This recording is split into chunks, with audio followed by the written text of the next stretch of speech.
আজকে একটা দুর্ভাগ্যজনক ঘটনার জন্য আপনাদের সামনে হাজির হয়েছে। আমি সারা জীবন যা জেনে এসেছি সেখানে হাদিস কোরআনে যেটা দেখেছি, কোনো মানুষ যখন নিজের জন্য কাঁদে, নিজের জন্য চিন্তিত হয়, তখন আল্লাহ তাআলা স্রষ্টা ভেবেও দেখেন না, তাকেও দেখেন না, কিন্তু অন্যের ব্যথায়, অন্যের কষ্টে কেউ যখন ব্যথিত হয় তখন আল্লাহ তাআলা বিব্রত হয়ে পড়েন। সেটার সমাধানের জন্যে কি করা যায় সে ব্যাপারে তিনি সাংঘাতিক বিচলিত হয়ে পড়েন। বিষয়টা আমার বাড়িতে গত রাতে 11টার পরে হামলা করেছে। কারা করেছে আমরা জানি না, কিন্তু 10-12 জন লোক, এবং তার মধ্যে মনে হয় বেশি বাচ্চা ছিল, ঢিল ছুঁড়েছে, গাড়ি ভেঙেছে।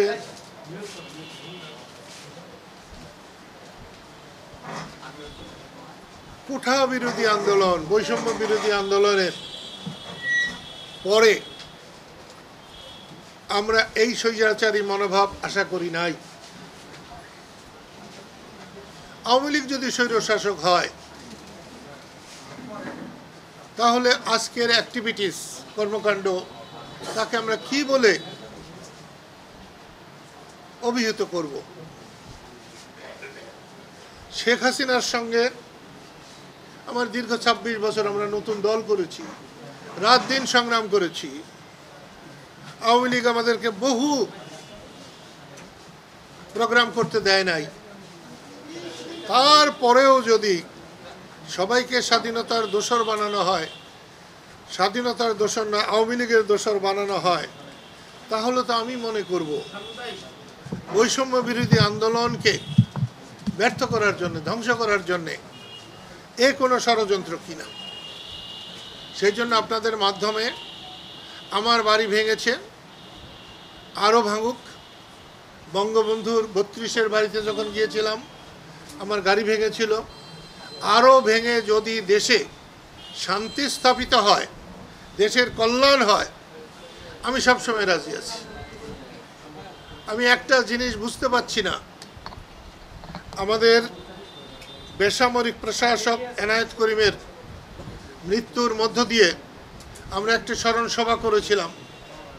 হাজার হাজার মুক্তিযোদ্ধা এসেছিল কাদেরিয়া বাহিনীর। তাদের সকলের পরামর্শে কাদেরিয়া বাহিনীকে আমরা সুসংগঠিত করার জন্য একটা প্রয়াস নিয়েছি। সেই প্রয়াসে 30শে আগস্ট ভুয়াপুর গিয়েছিলাম। সেখানে মুক্তিযোদ্ধাদের উপস্থিতি দেখে আমার হৃদয় ভরে গেছে। এখন আমার যাওয়ার পালা, সম্মানের সাথে যেতে চাই। সেই মিটিংয়ের পরে দেখলাম কেউ কেউ স্লোগান দিয়েছে, জয় বাংলা হবে না, জয় বাংলা থাকবে না, দালালরা হুঁশিয়ার। তো দালালদের হুঁশিয়ার বললে আমাদের কিছু যায় আসে না, আমরা জীবনে দালাল ছিলাম না, দালালি করিও নাই, দালালের হুঁশিয়ারিতে আমাদের কিছু যায় আসে না। কিন্তু জয় বাংলা চলবে না বা থাকবে না, তাহলে হোক, জয় বাংলা থাকে কি না থাকে দেশের মানুষ সেটাকে বিচার করবেন। আমি আর আমার কথা বাড়াতে চাই না। তোমাদের কোনো প্রশ্ন থাকলে নিশ্চয়ই জিজ্ঞেস করতে পারবে। আমার কাছে মনে হয় দেশটাকে অস্থিতিশীল করার জন্যে জাতীয় আন্তর্জাতিক ষড়যন্ত্রকারীরা সুযোগ খুঁজছে, এবং সেই সুযোগ অন্তর্বর্তীকালীন সরকার দিচ্ছে কিনা আমি ঠিক বলতে পারবো না। তবে এই সমস্ত আমার মতো মানুষের, যাকে রাষ্ট্র সর্বোচ্চ বীরত্বসূচক খেতাব দিয়েছে, একমাত্র বাঙালি, তার বাড়ি যদি নিরাপদ না থাকে, আমার সাধারণ গরিব দুঃখী মানুষের বাড়ি নিরাপদ কেমনে হবে? কদিন আগে কদিন আগে একটা ৭১ মঞ্চ ৭১-এ টাঙ্গাইলের নেতা, আমাদের নেতা, আমার বড় ভাই আলোচক হিসাবে গিয়েছিলেন। তাদের সব আলোচককে গ্রেপ্তার করেছে। যারা শ্রোতা গিয়েছিলেন তাদেরকে গ্রেপ্তার করেছে, কিন্তু যারা মব সৃষ্টি করেছে, যারা ওখানে বাধা দিয়েছে, তাদেরকে কিচ্ছু বলা হয় নাই। এটা একটা ন্যায় নীতির ব্যত্যয়, আইনের ব্যত্যয়। এখান থেকে আমি এই সরকারকে সরে আসতে বলবো এবং আমার বাড়ির উপরে হামলার মধ্য দিয়েই এই হামলা, চোরা গুপ্তা হামলা, এটা বন্ধ করা হোক। এইটা সরকারের কাছে আমার নিবেদন এবং দেশবাসীর কাছে আমার নিবেদন যে আপনারা জাগ্রত হন, রুখে দাঁড়ান।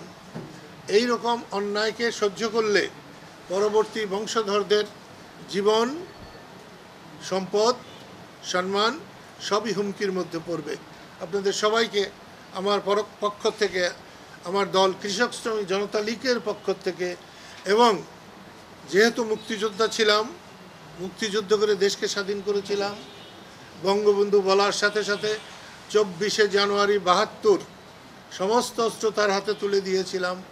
তাই মুক্তিযোদ্ধাদের পক্ষ থেকেও আপনাদের সবাইকে ধন্যবাদ, অভিনন্দন।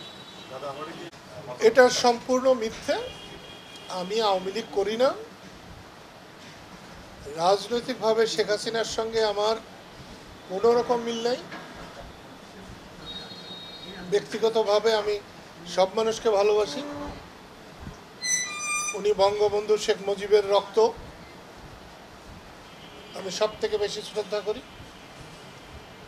তার জীবন, মান, সম্মান এগুলো আরেকজন নাগরিক হিসেবে যেভাবে আমি গণ্য করব, এটা তার ক্ষেত্রে করব। আমি বঙ্গবন্ধুর সৈনিক, আমি মুক্তিযোদ্ধা।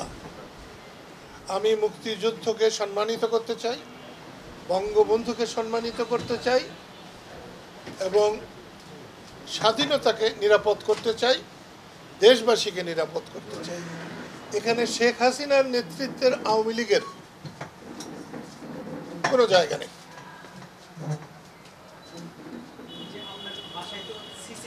হামলা তো করবোই, আমি আইন মানা লোক।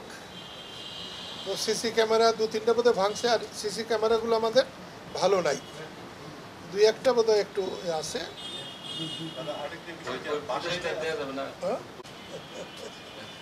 আপনাকে ধন্যবাদ। কালকে আমার শরীরটা হঠাৎ করেই খারাপ হয়েছিল।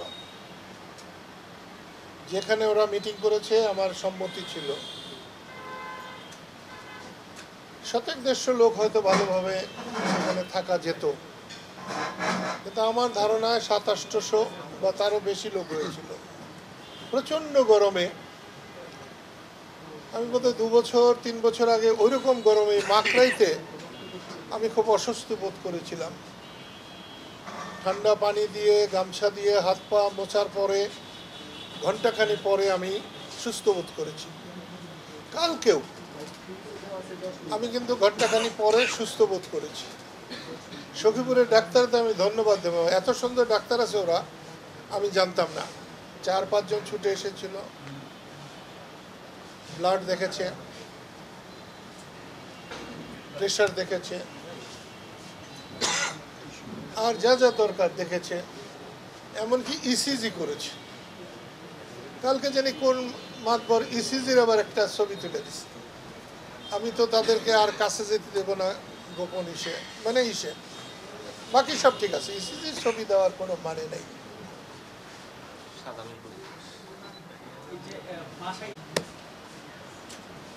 তো মানুষ জন্মে একবার, মরে আর একবার, দুইবার তো আর হবে না। আমি ৭৫ সালে রাত্রি ২টার সময় হুজুর মৌলানা ভাসানীর বাড়িতে এসেছিলাম তার দোয়া চাইতে। তিনি তখন ছটফট করছিলেন, বলছিলেন আমার এত বয়স হয়েছে, আমি কি কাওয়ার্ড, আমি কি মরতে পারি না? সে কথা আজকে আমার বলতে কোনো দ্বিধা নাই। আমি ইনশাল্লাহ যাব। মুক্তিযোদ্ধাদের সমাবেশ ডাকা হয়েছে, সেখানে কেন যাব না? 10টা মানুষ থাকলেও আমি যাব, এবং যা হয় হবে। আমি উশৃঙ্খলতা বিশ্বাস করি না।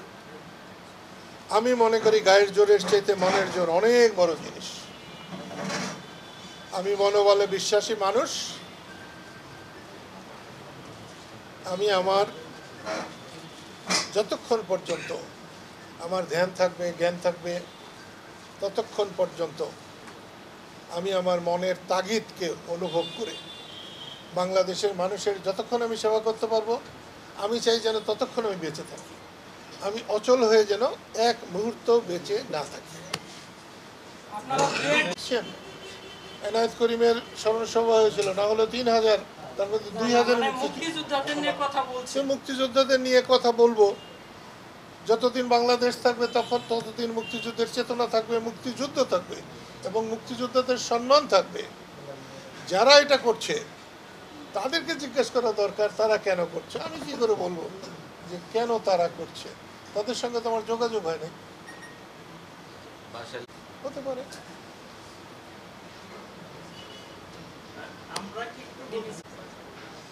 অনেকেই অনেক কথা বলছে, আমাকেও এসে বলছে ও করতে পারে, এ করতে পারে, সে করতে পারে।